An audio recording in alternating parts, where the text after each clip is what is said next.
Hop, aeroportga yetib keldik. Madina aeroportidamiz. Xudo xolasa 9:10 ekan uchishimiz. Xudo xolasa shu yerda ozgina vaqtliroq keldik. O'tiramiz.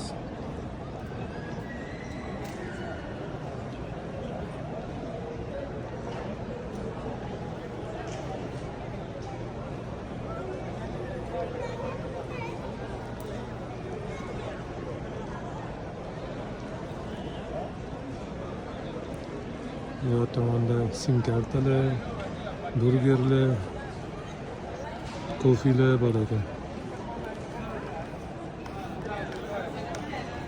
Abu Dabida kelgan kunimiz mana eshikdan chiqib keldik. Bundan chiqib, bundoq yurib, mana bu eshikka borib, avtobusga o'tirib ketdik. 400-avtobus.